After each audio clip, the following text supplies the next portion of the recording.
I'm BrianVee, and this is Why We Work. Today, I have the great pleasure of speaking with Sandy Gillis. Sandy is an actor and comedian. You may know him as Jimmy the Janitor. Today, I want to find out from Sandy, what does the future hold for comedy? Join me in my conversation today with Sandy Gillis. I'm BrianVee, and this is Why We Work. Today, I have the great pleasure of speaking with Sandy Gillis. Good day, fine sir. How's she going, boy?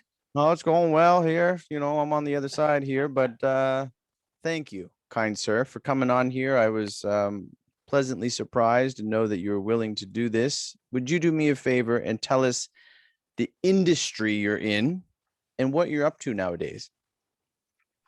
My industry, I've basically called it broadcast comedy. That's the way it's been for 52 years.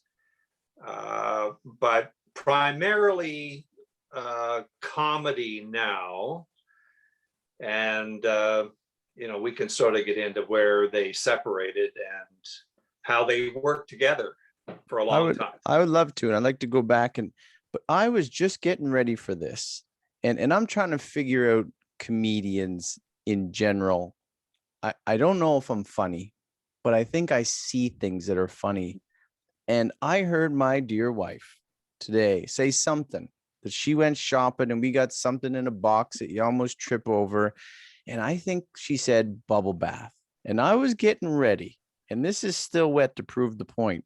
And I looked in the shower and my dear wife got some, and I have no idea. But when you see things, I have no idea what any of the words are. Bobblewind, there's some, I don't know if it's German on it. And then all I see is vegan or vegan, I guess it would be proper. Right. Yeah. Is this how a comedian finds things that are funny when you have no idea? Like I said, my dear wife said she bought something and I'm sure she bought it and it's certainly not for me. But you just go through life and you find things. I looked both sides. And not only that, they put a sticker on the back. It's my dear wife's Korean, so I can't read that. I have no idea what the ingredients are. And it says vegan. And this is soap. This is vegan soap. And this is a stretch for trying to sell a product, but they get one word on there and it's been bought. Not that we're vegans, nothing wrong with vegans, but is this how you find comedy? I find it everywhere. I find it on airplanes and supermarkets. I would find that funny. I do some vegan bits in my show.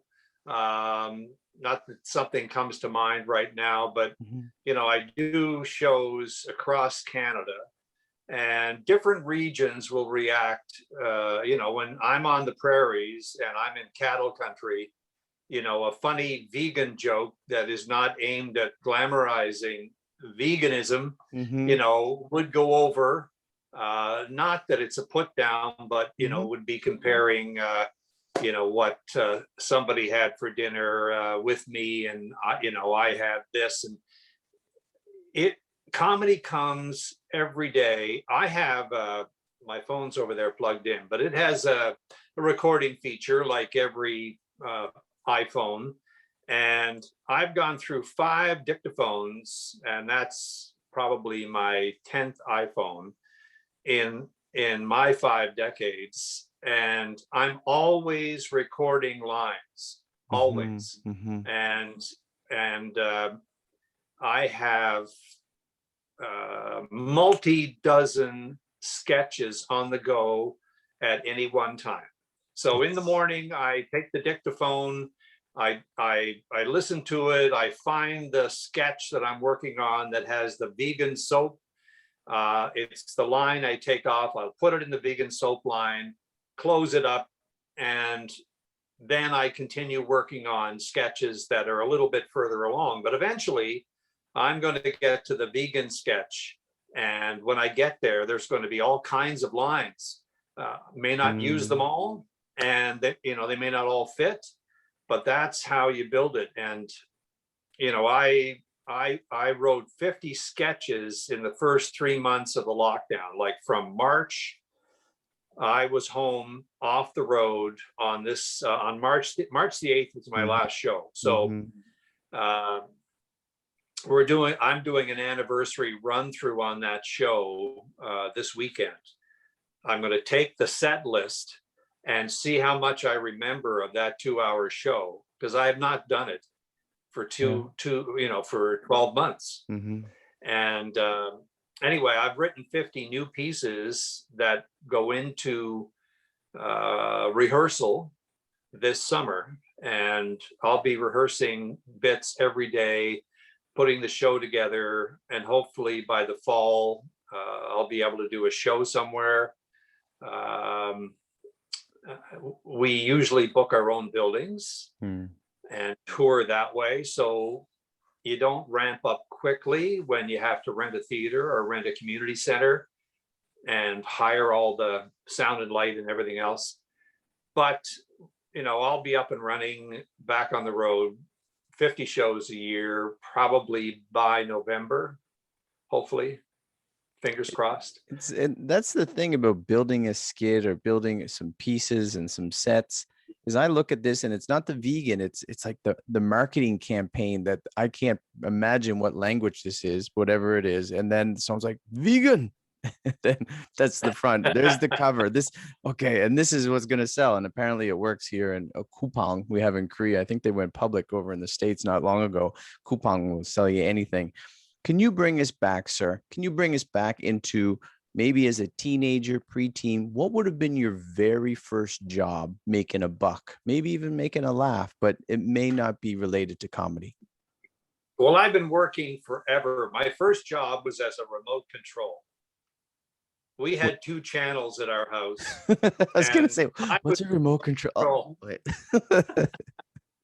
Get up, go my change dad the channel. Would say, Sandy, change the channel. So you go from CTV to CBC, and that was it. So that was my first job, remote control.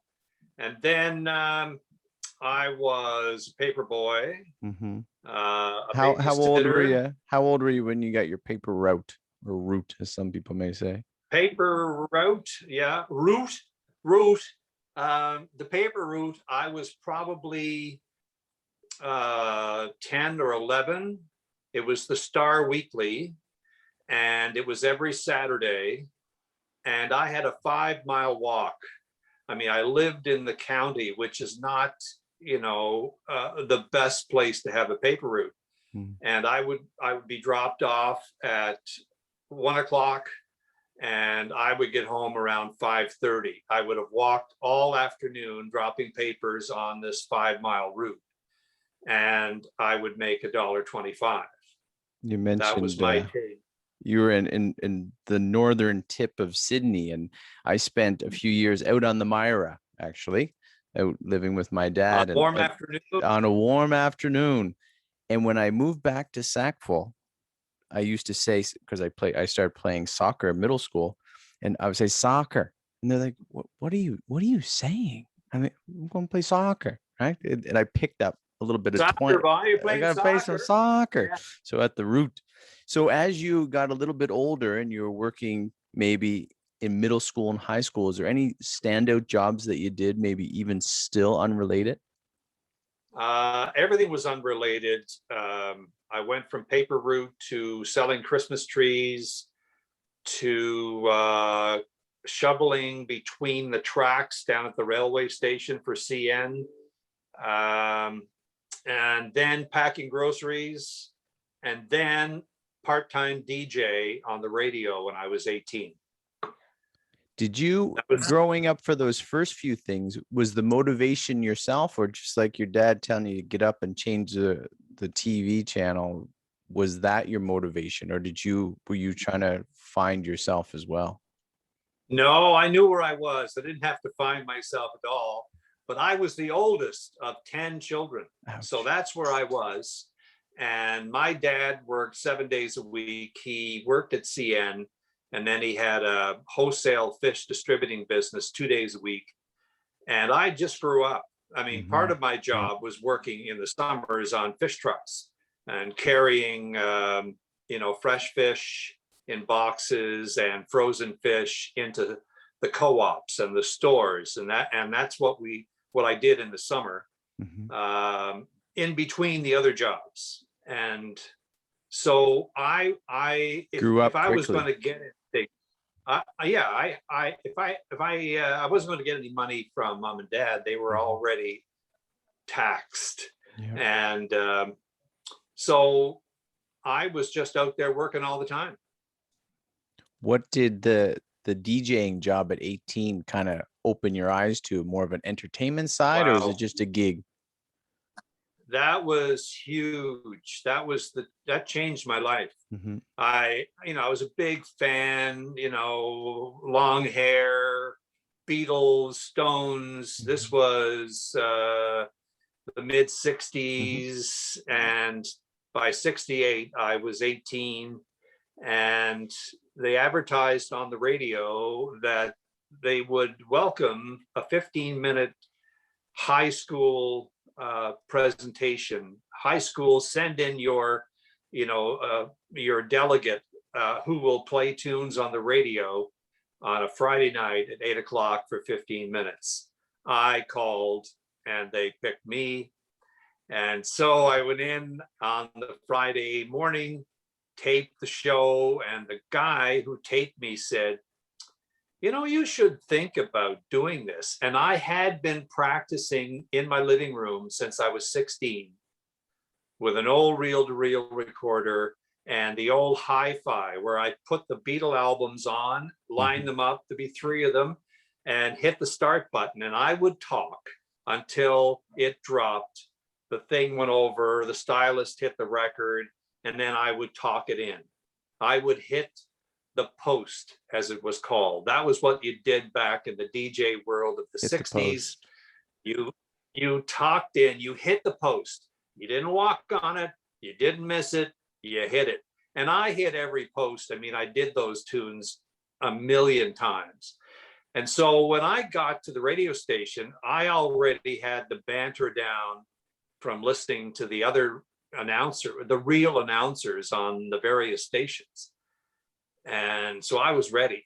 Did you call, they said, to nominate someone, or was this you had to get into at the right moment when you were calling, or was it just make that appointment?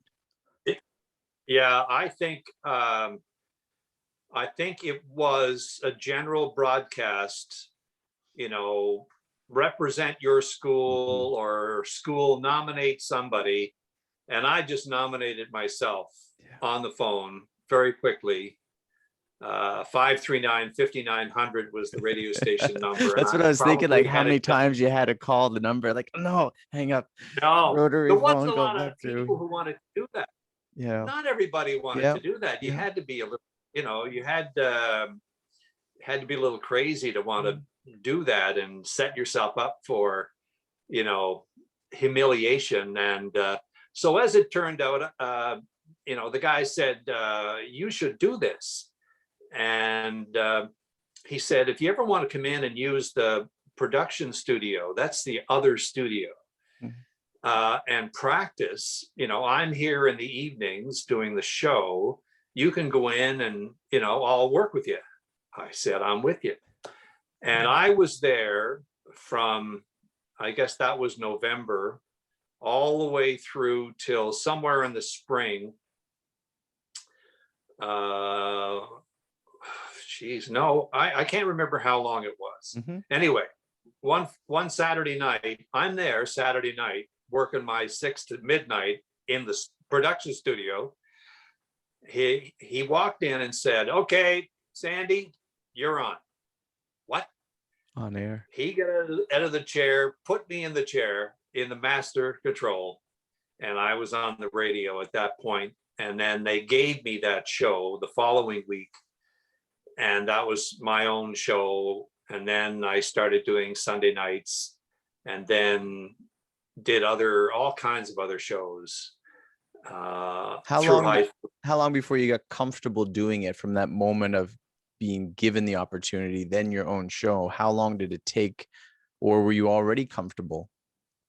I don't know if I was really, that comfortable, but I knew what to do. Yeah. I had the whole process down: time, temperature, weather, hit the post, back sell, just look up a little bit about the artist. We didn't have Google back then, so it was a lot more work. But yeah, I have tapes of the 16-year-old in the living room, saved digitally.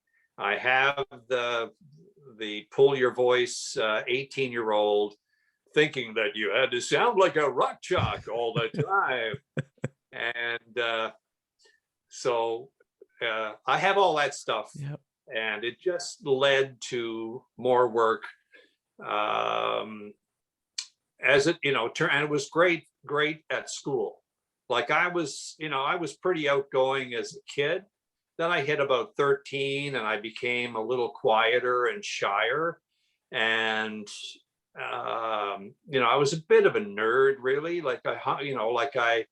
I was a Boy Scout, and then I became a Rover, which is the senior group. And, we go and do good things and have, Rover jackets. I didn't have a leather, biker jacket. I had, doing good for the community jacket, kind of nerdy, right? And then that all changed when I went on the radio, and hair started going down longer. And there were only two people in our high school, in Riverview Rural High School in Coxheath, Cape Breton, who were allowed to have long hair.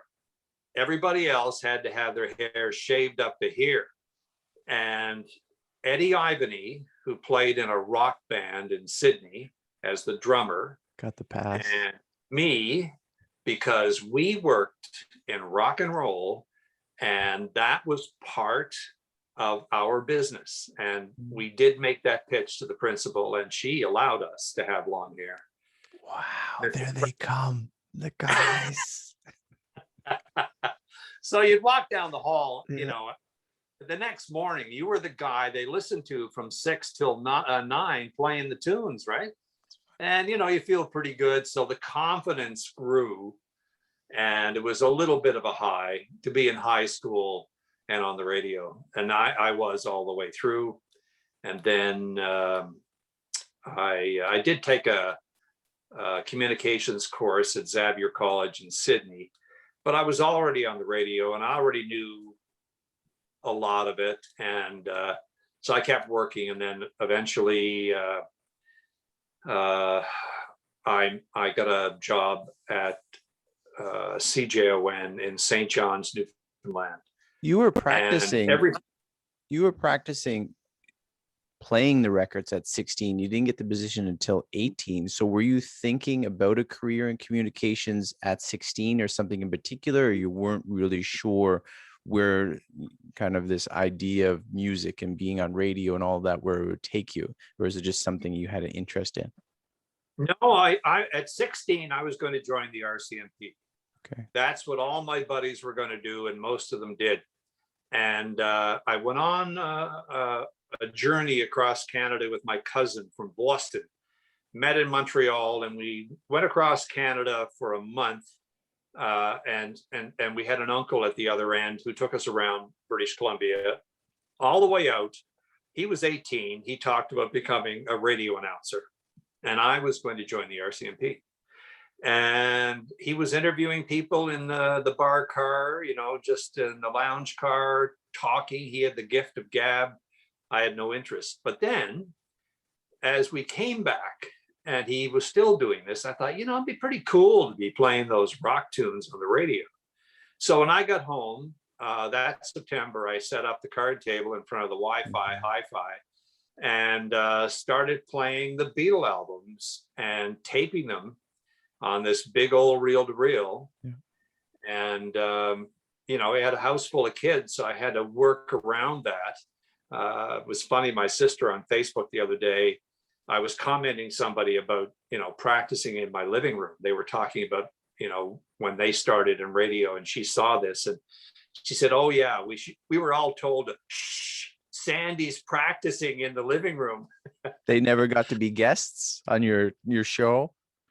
I don't think I did the guest thing. I was pretty much hung up on introducing the tune. Yeah.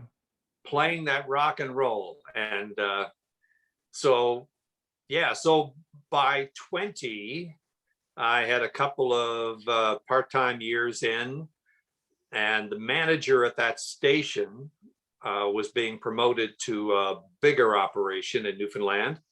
And he offered me he offered me an evening rock show and twice weekly bandstand television show style. And so I happily went to Newfoundland and took everything I learned in Sydney, everything from every other announcer on the planet that I could package into my show, and launched the very first rock show in Newfoundland in 1970. When I got off the boat and I was driving in from Argentia, Newfoundland, I turned on the radio at 6:15 and I heard this announcer in my time slot saying, "Well, hello there. Time for a selection from Frank Sinatra." Rolling the tune, I'm thinking, oh my God, we're going to make a big change here. And I had already discussed that we were going to do a rock show there. Now, rock back in the day is not, your classic rock. It was all the top 40 stuff. It was, all the British invasion and anything that was happening. I mean, I was on the radio when we were playing Beatles songs out of the box. Like, they were still making them when I started.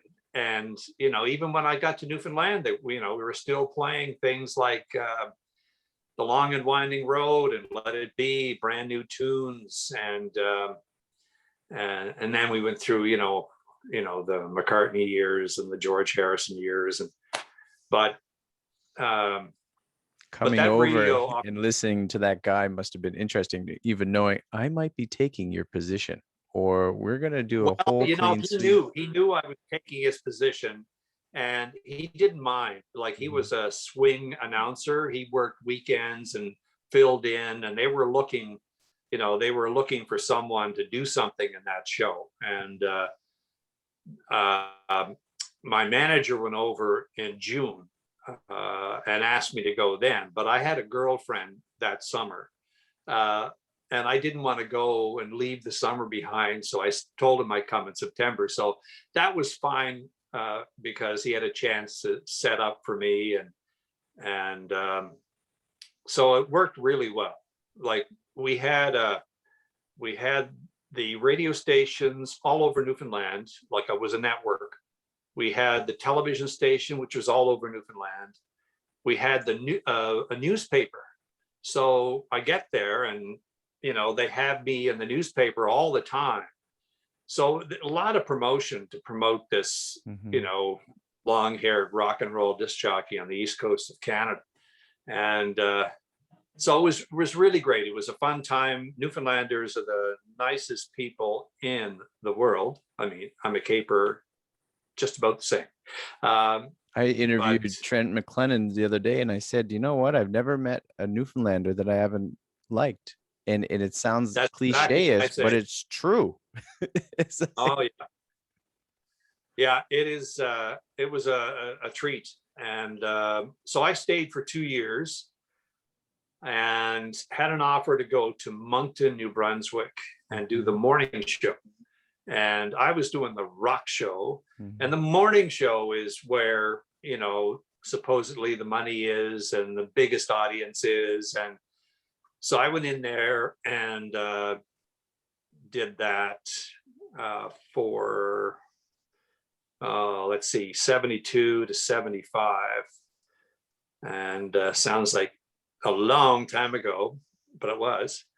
And developed characters. And I talked to myself, did funny lines. As you say this, I'm thinking of Howard Stern, when, especially even earlier when you mentioned growing long hair. Did you watch that movie and could you see? I think you were more on the clean comedy side, so minus that away from his stand-up comedy or his? Yeah, I watched Did you find Howard. some similarities? Because he seemed to, in the movie anyway, start to come out to his own when he started developing these characters, which made his show that much more Yeah, lively. and the characters really helped me because I started doing funny commercials for the radio station. I had funny bits with all these different characters. On the morning show, the show was clean. But when I saw Howard's movie, that's the one that's like 20 years old now, I think. Might be Uh, 30, might be 30 or more now. I relate to moving to those stations and having managers that told you what to do. And I think I was a little luckier than Howard in that regard. I had a pretty smooth ride. But anyway, ended up in Moncton doing morning show and started a broadcasting school because I needed a new car. And so I had 40 students twice a week in the evening from 7 to 9. And I hired all the the directors of the departments in the radio station to teach the courses. So I would have a copywriting class, 2-3 times. Sales, brought the program director, my boss in, brought the sales manager in, and had all these people working for me, teaching my kids, and I would teach them the on-air technique. And so that worked really well. I ran that for 2 or 3 years. And then the owner of the company came to me in the winter of 75 and said, broadcasting school is going really well. I said, yeah. And he said, your dance business is going really well. I had all the dances, a DJ service promoted by the station. So I had a lot going on. He said, would you like to make money for me? And he was smiling. And I said, yeah. And so he gave me this first little radio station to run in Sussex, New Brunswick. It was brand new, 6 of us, long hair, but it worked out really well. The station went well. I brought 2 or 3 of my students, hired a senior sales guy, and it just went from there. And I just moved through the company and took on bigger stations. And then I became a partner, and I became an owner in the operation. Did you buy your car? What car did you buy with Gillis University Broadcasting School? It was Eastern Broadcasting School, and it was a Ford Granada red, candy apple red. But I only had it for a short time. A sales manager at that dealership, said, I'm looking for a promotion to get our dealership more profile. And I said, I have an idea. And it's called Secretary of the Day. And I said, every day I will have a Secretary of the Day from nominations. And that Secretary of the Day will receive a corsage from a flower shop. I will pick her up and her guest at 11:45 and take her to lunch. And in return for all that promotion in the morning show, because we'll talk about it 3 or 4 times every day, you give me a limousine and change it up every 6 months. And I will put the gas in it and you put your insurance on it. So I had a car, which was a big marquee, big honking Ford Mercury Marquis. And I got to meet a different secretary every day. This is back when they were called secretaries, and then a lot of times they brought the boss. which was really interesting as well, because I got to know something about that construction company, or she'd bring the mayor, or, I mean, I did this for 70, late 73, 74, then did it in Sussex in 75, and did it in Campbellton in 77. It worked out really well on a lot of levels, because I got to meet a lot of young ladies. I had a free car. I was a bachelor, so I got fed every day. And I met a lot of business people and learned a lot. And so it just helped me all the way around. With your partnership and ownership with the broadcasting company, what was the role that you played through that period of your life? The first station, I was general manager. Second station, general manager. Third and fourth, I became a partner and became vice president and general manager. And then I picked up two more. So I had four stations. I was VP GM and a partner, operating partner. Were you completely hands off with the microphone and being an on-air personality? Oh yeah, I was off the air I started on the air in 68, 68, and I was off the air by 78. And in Campbellton was the last time I did a shift on a regular basis. I did the morning show there, was the manager. I was most everything.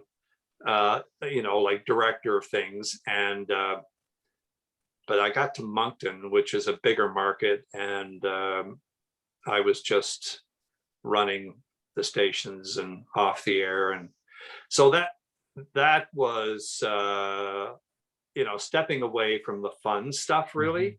But the money was in the running, and and the challenge was to boost the ratings and win the market and all that stuff. And so it wasn't until 1987, which would have been 9 years after that, that I created my comedy character to give me that Jimmy the Janitor, give me that opportunity to be creative again, at least on the air.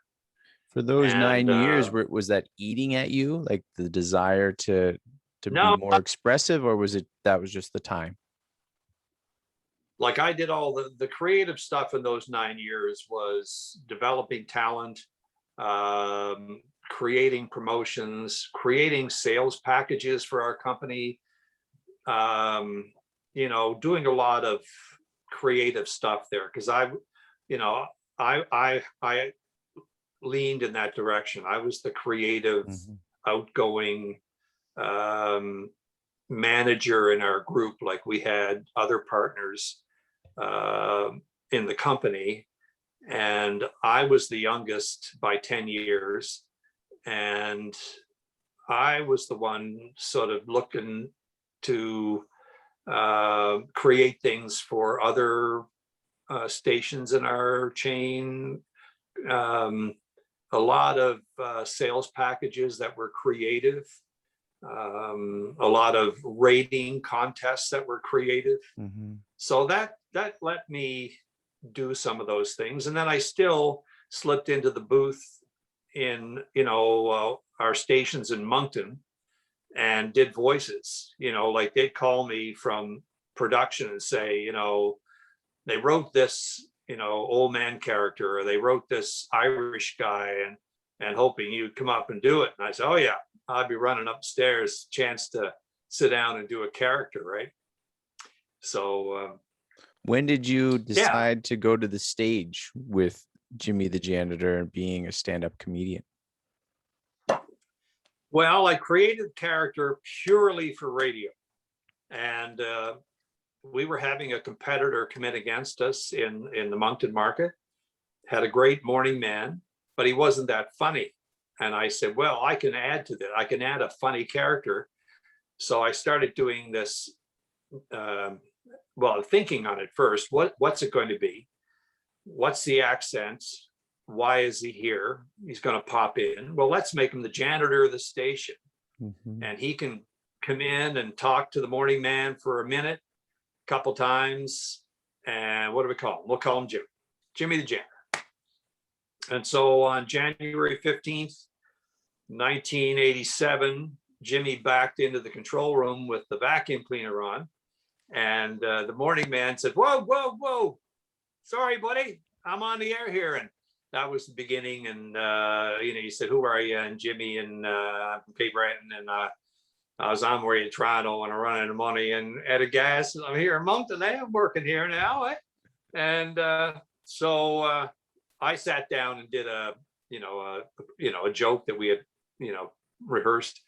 And he said, you should come back tomorrow. So I had started it and I did a bit every morning. And then I was doing it live. And that meant I had to be there at 7:30, which was, and be up for this. So we started taping it. And then within a year, we were on our 9 stations every day. And that went a little further. There's probably 15 stations within the year and a half. Other non-brand stations, friends of mine. And we ran for 10 years exactly, started on the 15th of January, 87, took it off on the 15th of January, 97. And then gave it a break. And we sold the company actually in 1995. We had an offer from Ted Rogers to buy our company. Not So a we sold. bad person to want to buy your company. Yeah. So we sold, and Jimmy continued on the stations till 97. And I was out at that point. It was my chance to get out. I had been doing comedy. This was 95 when we sold. I'd started doing comedy in 87 on the radio, conventions in 88. And by 95, I had a lot of work, but I couldn't leave town. I would go to Halifax and do a convention, get in the car at 10:30, drive back home, sleep for 4 hours, be in the station and be in the station. So after we sold, I could go anywhere. And for those 2 years that it was sold, were they clips of you, or were you still doing some performances? If I got that, I was still, right? I was recording, and I came into the station. I built my house behind the radio station and the woods behind the station. So I only lived about a minute from the door, and it was a lovely area. And so I'd come over once a week and tape Jimmy with a producer, and then he would ship them out to all the stations. So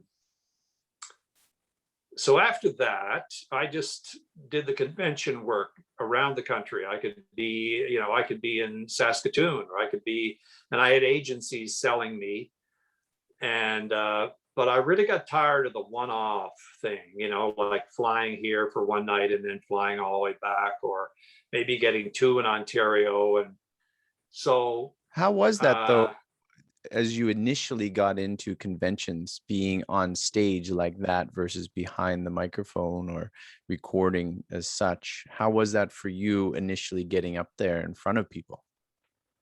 Oh, initially it was a little scary. I can remember, being outside the ballroom at Hotel Beausejour in Moncton, sort of pacing up and down, knowing I've got to do 40 minutes in front of, the Dental Association of New Brunswick, and, there may be 90 people here, or the Truckers Association, and there's 50 men who aren't the best audience. So, it's going to be tough.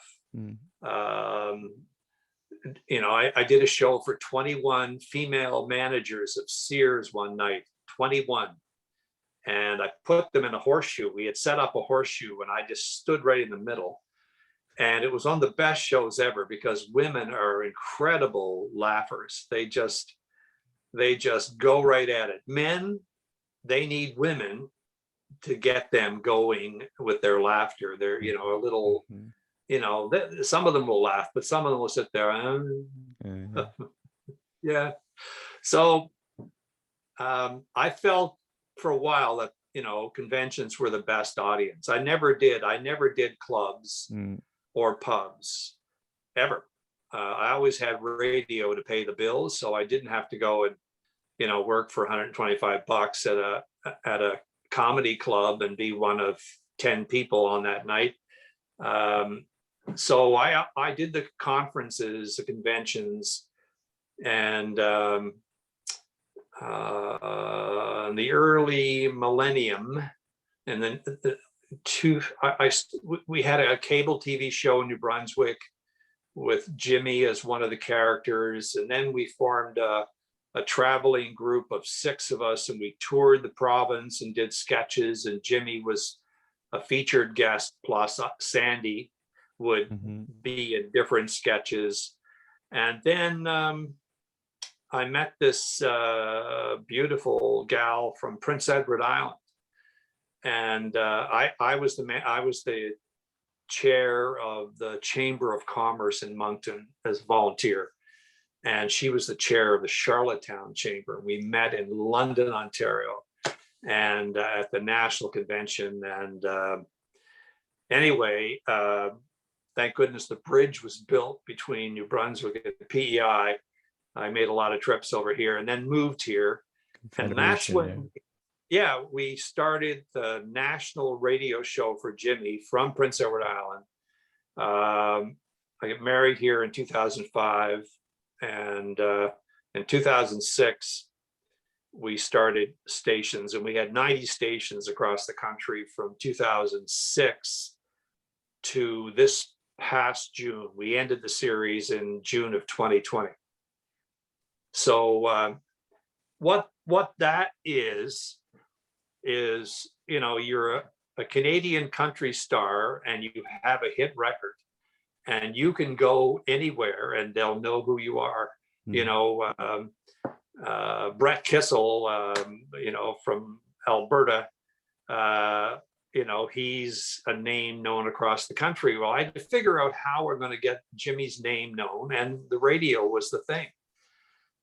And so we made it available free. It was 60 seconds every morning. It was all self-contained. It had applause open with Jimmy the Janitor live, had the bit, applause close with a little liner at the end, for Jimmy the Janitor, CDs and cassettes or whatever, or to book Jimmy the Janitor, there was a little 8-second clip at the back. That's how we sort of got our money's worth out of it.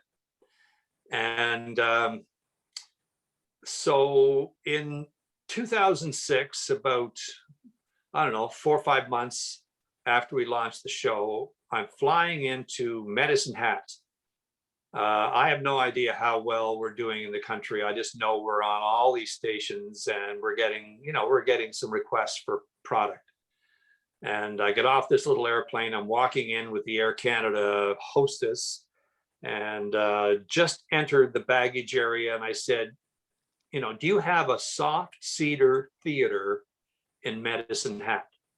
And she said, I don't know. I'm not, from here.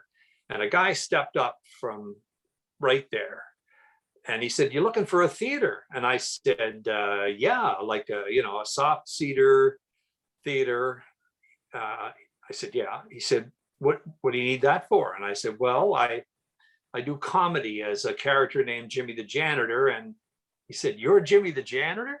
This is Medicine Hat. In the first 2 minutes I'm there. Right off the airplane. Yeah.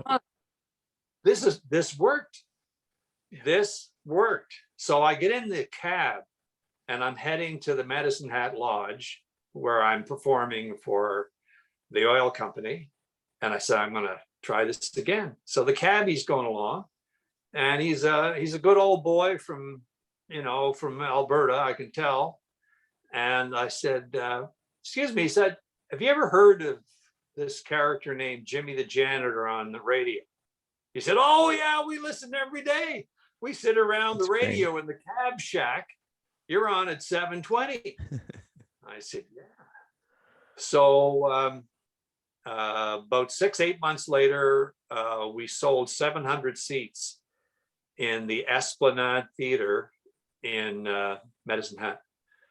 And, I put a couple other shows with it, purely on spec. But I would do a deal with the station. So, my station in Medicine Hat was Chat FM, CHAT. They were a country station, big signal. And probably with that show, I would have done maybe Camrose or some other station tied into another radio station in the market. They would promote for a piece of the action. Mm-hmm. Just happy to be promoting their character in concert because Jimmy had become part of their morning team. He was not, it's Bob, Mary, and Jimmy in the morning at Chat FM. Mm-hmm. And so it worked out really well. And we started renting buildings because I rented that first theater, the Experiment. It was $4,000 to rent the theater and hire the staff. It was a union theater, and you had to have 4 of this and 2 of that out front. And but we had 700 seats at $35, so we paid it easily. But that's what the business is now. The business is renting buildings. And still do shows in collaboration with an association. As an example, if they have their own building, we will go in and do a fundraiser for them.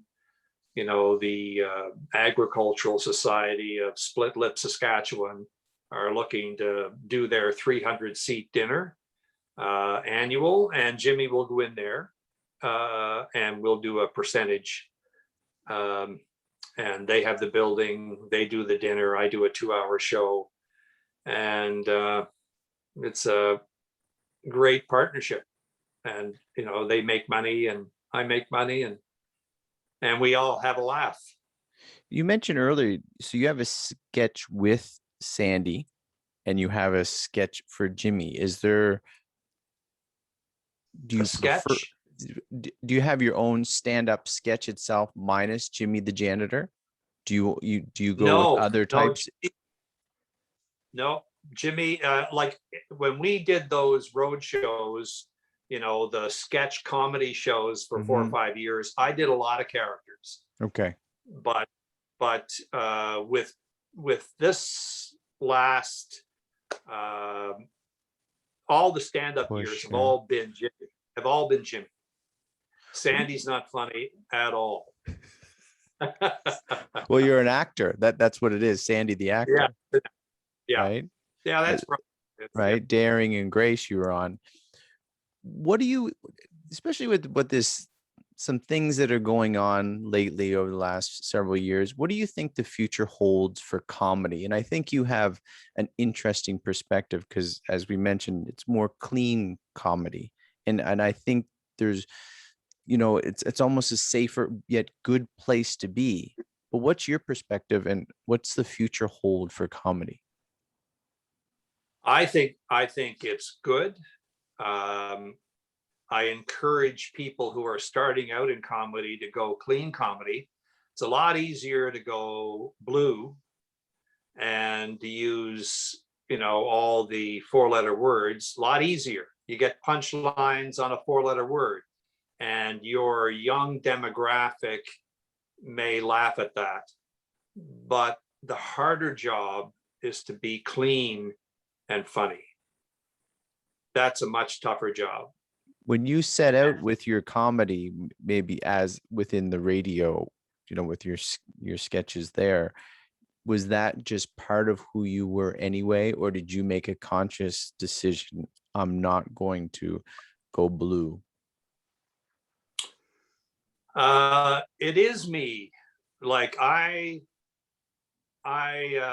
think I heard my father use one 4-letter word one time in my life, and it was an interaction between two fish trucks where he didn't think I could hear what he was saying to the other guy. Mhm. I still remember it's the only time he ever said a bad word, and my mother was a saint. So I grew up Yeah. not doing that. Yeah. I don't do it today. I mean, I have my favorite 4-letter words, but you don't hear them Mhm. because it was something that I learned very early in radio, is that you just watch what you say in front of a microphone all the time. You never know when it's going to accidentally be on. And, you know, when you hit the off button and then you turn around and you do, whatever, Mhm.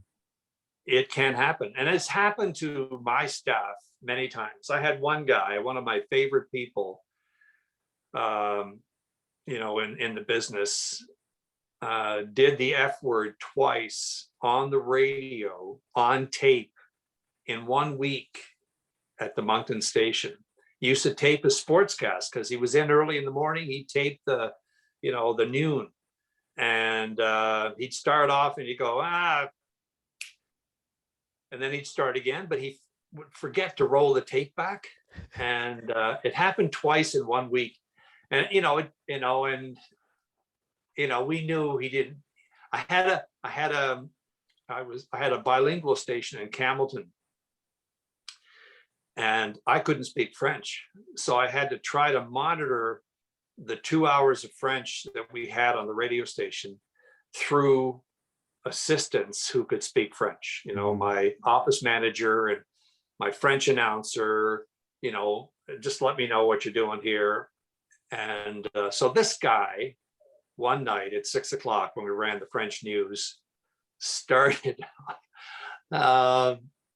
he started off the newscast, bonsoir, welcome to do it. Merde. He got I effed it up. And then so he went from French into the F word in English, and then started again. But that all rolled, so it was those little things that you have to watch for. We had to watch for. If you're Howard Stern, that's the whole show. It's but when you're on satellite radio, you can do what you want. People have the choice of paying for Howard Stern or not. Back in my day, we were providing a service licensed to provide this entertainment, this news. And so the character, when we created Jimmy, was created for radio. When we transferred to stage, you just took the same image and plunked it on the stage. Mm-hmm. So it's the same happy, friendly, non-blue character. It's not all Bible study, religious jokes. There's a lot of stuff in there that goes right up to the line, but there's never any 4-letter words. Like I'll do a Viagra set,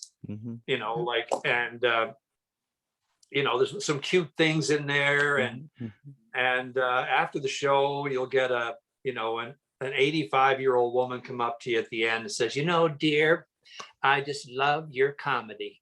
There's no bad words in there.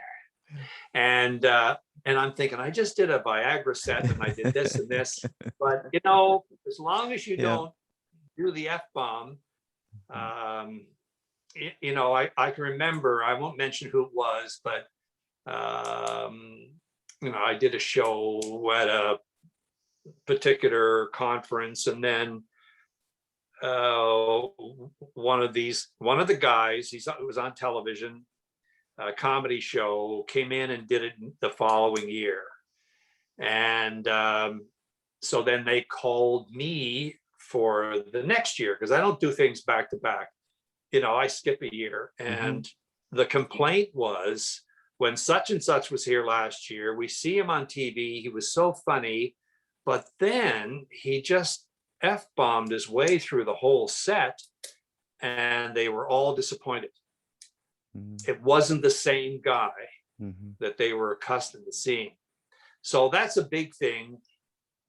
I have a great producer who's been with me for since 2006, produced all the radio shows, and in recent years he formed his own blue comedy band. There were two guys back in the day from Cape Breton. I think they were called McDonald and McDonald, or McLean and McLean. McLean. My mom had the record. Yeah. Well, my mom had the record. Yeah. And so they were pretty blue. Yeah. And, there's a song. It's like, it's 100 below. I don't give up off to the rodeo. Something along that. I think I remember. Oh yeah, no, that's the rodeo song. I know that one. And I think that, my producer, he created this character and a whole band, like there's 7 of them. And all they do are these blue songs, and they don't come on at the club until 1 o'clock in the morning. And he is the nicest, kindest, most normal Christian guy. His mother's a saint. Like, she can never come and see his show. And that's what I say to him. I said, you can never play any of this stuff for your mother. Yeah, maybe you leave the band behind at some point and record some songs, funny songs that you can play for your mother. Anyway, it's an ongoing joke that we have. What is the blue? What is the blue? I've never heard it until you said it. Where does that come from? What is the point blue? Of saying blue? Yeah. I've never heard it. I think it's rolled over from the old days, where comedy was clean or it was blue. And blue indicated that there were bad words in the show. So this is how I grew up, understanding.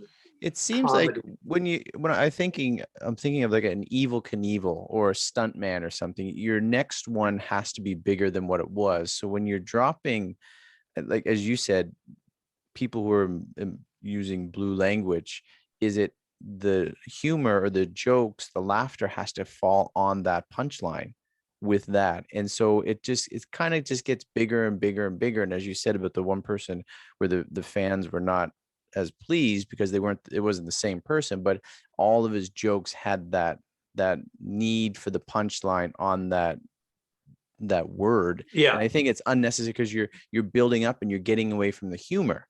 And something that's funny is funny because it's funny, not because you express it. It can highlight some things with some expression, but it shouldn't be the sole reason why something is funny, in my view.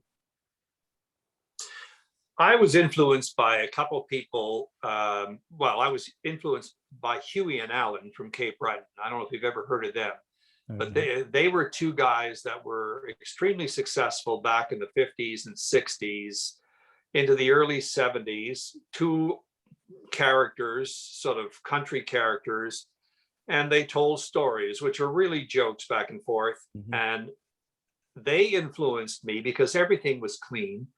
And everything was funny, like they were really funny.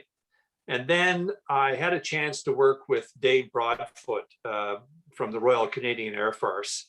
Dave was, he's probably one of the most honored comedians in the country, and the late Dave Broadfoot now. But that show was funny. I forgot about that show until just now. That was a funny show. Yeah.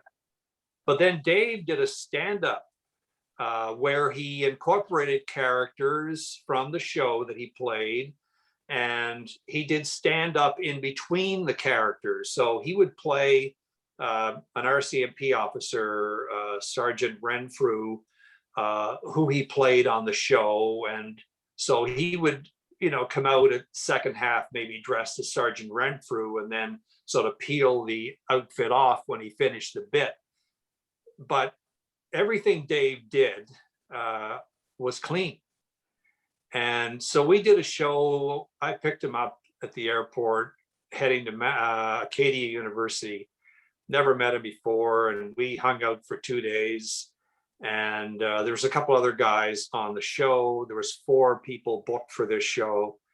And so Dave and I hung out, and, I loved to watch him work. He was great.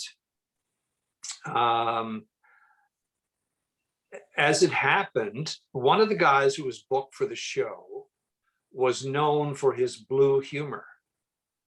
And I was closing the first half of the show. Dave was closing the show, second half. And so all went well until Dave decided to change the order and put the blue comedian after him. So he opened the second half, and the big applause, ba, ba, ba, ba, ba. Then the guy who was known to do some blue didn't go over very well. And Dave was very smart. He knew to get in and get out before the fallout, because I was out in the lobby during this last set, because Dave and I were out there. We're going to meet everybody, as we do, shake hands, and boom, boom, people coming out of the door, leaving the show at this big theater at Acadia because of the content. And so I go back to every comedian, when I'm trying to give them a little advice. If you can be funny and keep it clean, you can work so many places, and you can play it for your mother.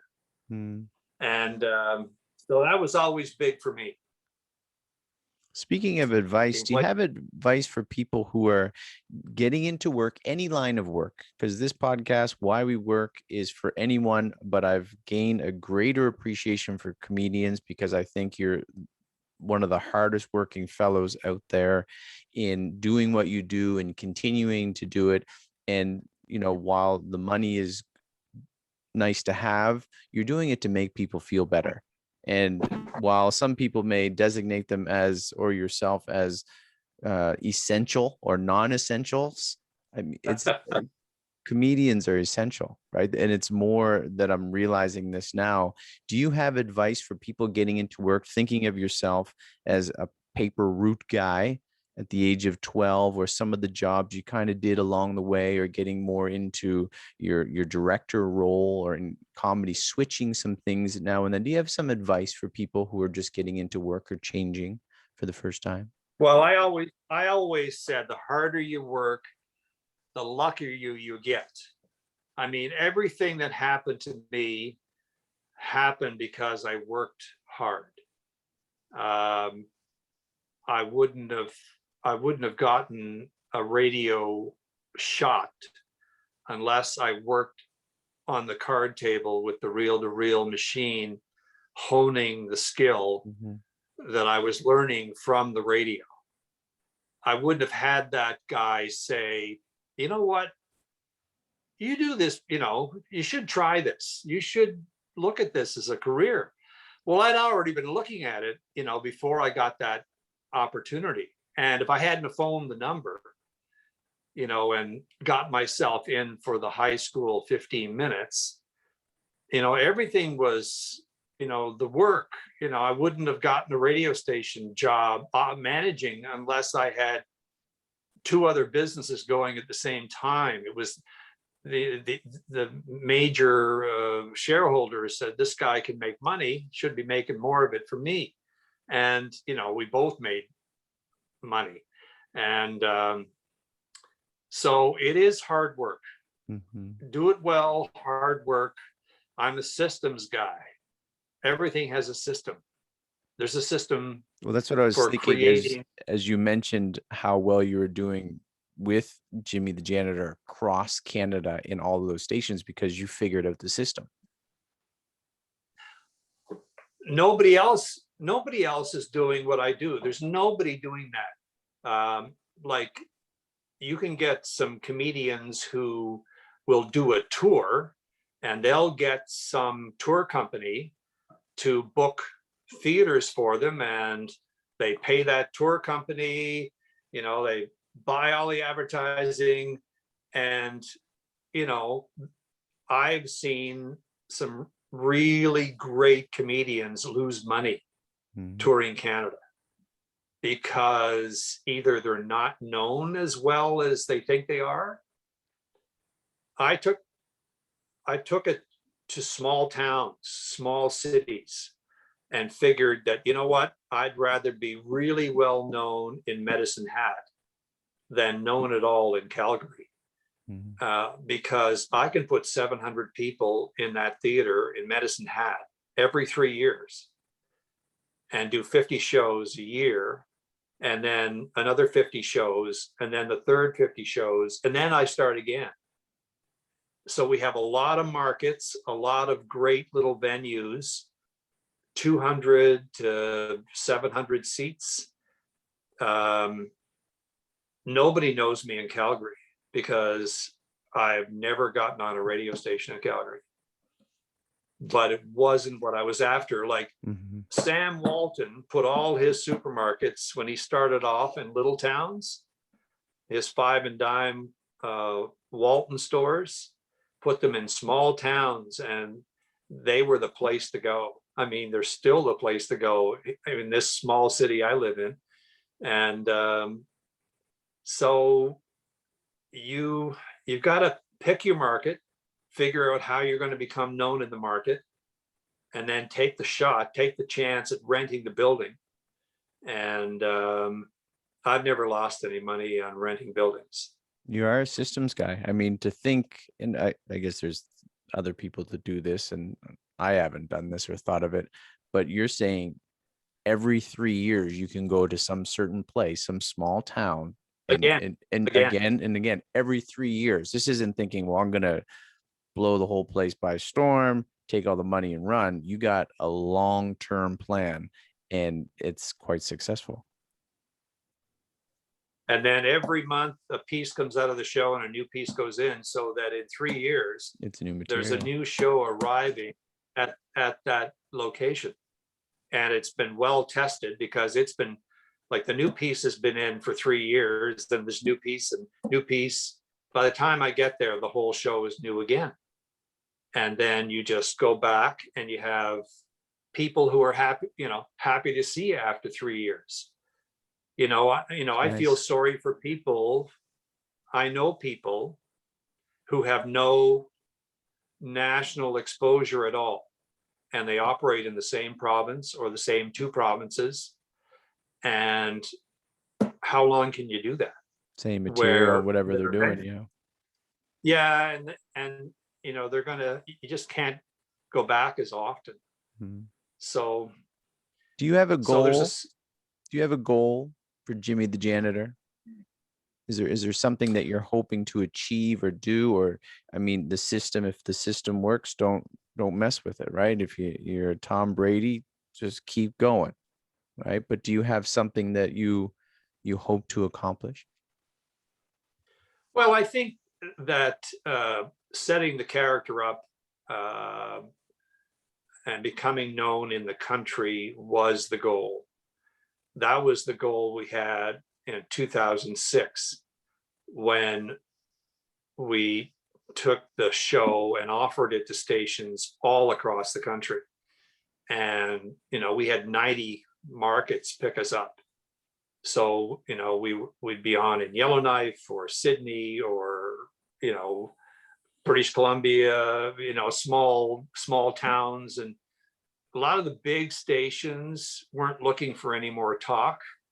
They didn't want another minute of talk in the morning. They're all music. So we had to find those community stations. We're in Edmonton. We have a big country station there. A lot of country stations picked us up, and that opened the door to the character.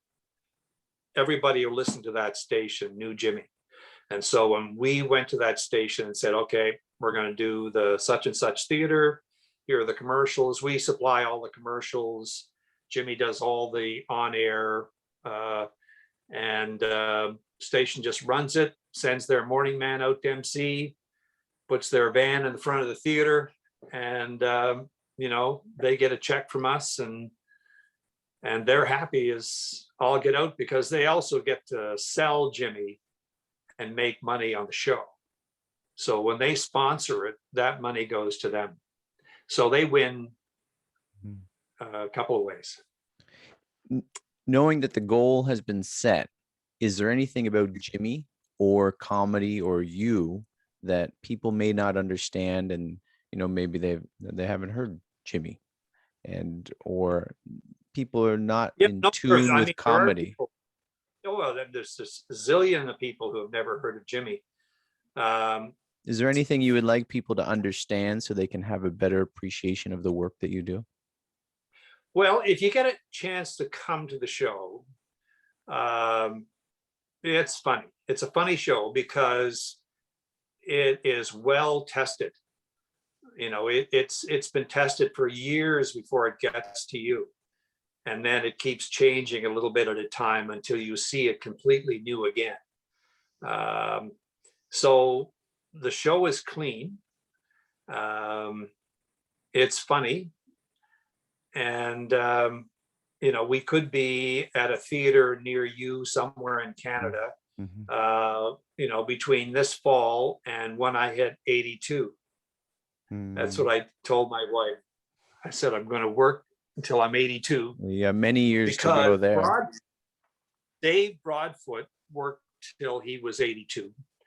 And Don Herron, who is the other guy I would meet up with every summer, Charlie Farkas. Don worked till he was 87.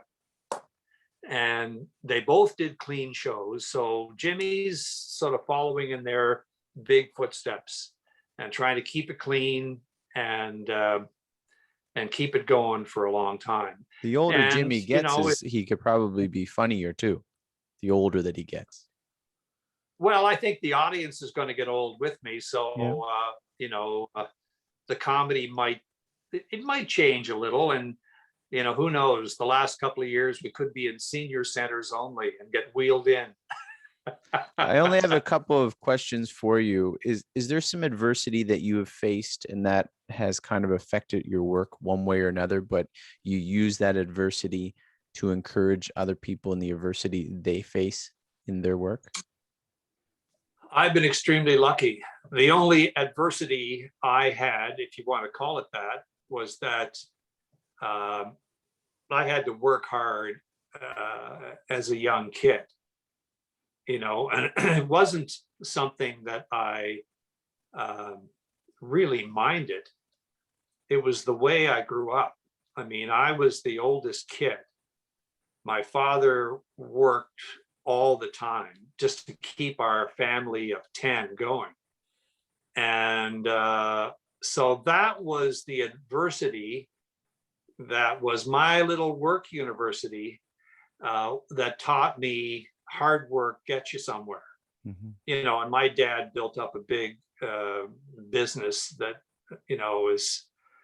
is now serving the Maritimes as a wholesaler. You go to Sobeys, you find our stuff, and so the business evolved, and my brother runs it now, and so that's the only, and I wouldn't even call it adversity, but when you grow up in a large family, you do learn to work hard, and that hard work pays off.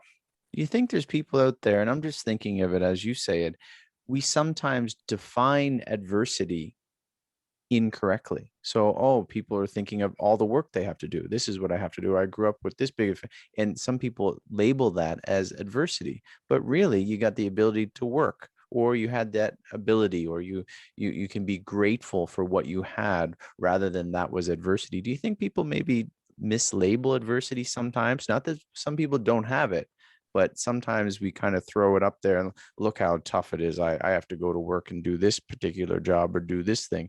But in reality, it is a job, and it is something that can help you support your family. Well, it's never been a job for me. Mm-hmm. You know, I mean, I really liked what I did at the time. Even if I was packing groceries, it was a job that allowed me to buy a motorcycle to get to work. You know, the paychecks from CN for shoveling snow were incredible, you know, because they paid large money to a little kid to clean out the switches. Um, and then radio, well, that's when the joy began, you know, because I stumbled into that. And you know, I mean, there has been a lot of stress in the business, you know, in the management side, and but wouldn't trade it. It was great, and it led to you know, the next level, which is doing comedy and making people laugh. People now applaud at the end of my job. When does that happen to most people? I'm a teacher here in South Does Korea. That's never happened to me. Unless they're I was happy in I a was done. hotel. I was in a hotel in a small French community one day. I had done a show because our station covered this area, and I was staying at this hotel, and the young lady who just bought the place came over and sat down with me the next day at breakfast and said, you know, how did the show go? I couldn't go, I had to work. And I said, it was great. You know, people applaud at the end of your job, you know. And she said, oh, I wish that happened here. And I said, what you need to do is put a little sign out by the exit door, just opposite the desk, that says, if you enjoyed your stay, give us a round of applause. On the way And out, yeah. I'd love to see it happen where they'd be going, that was great, get your applause, you know. So, you know, those signs can go up anywhere. If you Yeah. enjoyed your service here at Mom's Bakery, give us a hand. People will do it. I would do it in an instant. Outside the If I was taxi happy cab. If you enjoyed your ride, give me a hand. That's right. Yeah. How can people get in touch with you? How can they hear Jimmy the Janitor? JimmyTheJanitor.com is our website. And you can see Jimmy on, as Jimmy would call it, the YouTube. The See him YouTube on one? the YouTube.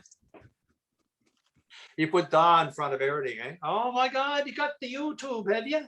Do you How get about any? have you got the Facebook too? Do you get any Cape Bretoners? Hey, boy, I don't talk like that, boy. Do you get any like a Well, little pushback? Like, come on, take it easy, boy. People say, you know, do you do a lot of shows in Cape Breton? And I said, no. You know, what's so funny about that fella? So, you know what? The further west you go, the funny you can be. And, you know, and people at a certain point going across the prairie start thinking you're a Newfoundlander. They lose track of the accent. The accent that I have, they think it's a Newfoundland accent. It's actually a Cape Breton accent. Mm-hmm. And I had to learn it actually because I didn't have it. I didn't have that, you know, I didn't have the Jimmy accent onto me at all because I lost it. Well, I went into radio, they said, you know, you couldn't do any of that. So, so now in Jimmy's most recent decade, we proudly announced that Jimmy was born in Newfoundland, raised in Cape Breton. He was married and has a girlfriend now. All the elements you need for every joke. So he's a Newf, he's a Caper, he's got an ex, and now he's got the girlfriend Trixie. So perfect. Got the girlfriend. We're making out. Yeah. I have my aunt had her 70th birthday a couple weeks ago, and my uncle, she's living in Ontario, but my uncle in Cape Breton, rather than people are just, you know, they're giving a video celebratory Right. sort of happy birthday thing. He brings his camera, he goes out to his barn, starts talking to the horses, comes out with no pants on. Yeah, I just want to just wish you a happy birthday, just to be different than everyone else. Sandy, one final question for you, sir, and that is, why do you work? I love it. I mean, could have retired a long time ago, stayed home, but I love doing comedy. I love writing comedy. And the only thing I don't like is the rehearsing. I hate rehearsing. I mean, I love to write, I love to deliver, but this part in the middle is agony. And it's the only part of the business. So I have to really set it in stone and say, okay, we're going into rehearsal, Jimmy and I, on Monday, the whatever, and here are all the sketches we're going to do. We're going to do 3 of these a day, and then we're going to, have a repeat the next morning, and then do 3 more and repeat and 3 more, and then once you have the show, you got to keep it up. If it's a new show, especially, you got to keep doing it every week before you get to your first tour. And so the big thing is keeping up the comedy. But I love performing, so that's why I do it. I love that applause at the end of the job. Sandy Gillis, Jimmy the Janitor, thank you, kind sir, for your time, and I appreciate the work that you do. Brian. Well, it's my pleasure indeed. I'm BrianVee. Thank you to Mr. Sandy Gillis and Jimmy the Janitor. Find him at jimmythejanitor.com. Find me on any podcast host, Stitcher, Spotify, Apple, Google, and any of those other ones. And hit the notification button below here on YouTube, and hit the old subscribe button, comment, like, all those things. And if you or someone would make a good guest, email me at whywework@brianvee@gmail.com. whywework@gmail.com. And I would love to interview you and talk to you about why we work. I'm BrianVee, and this is Why We Work.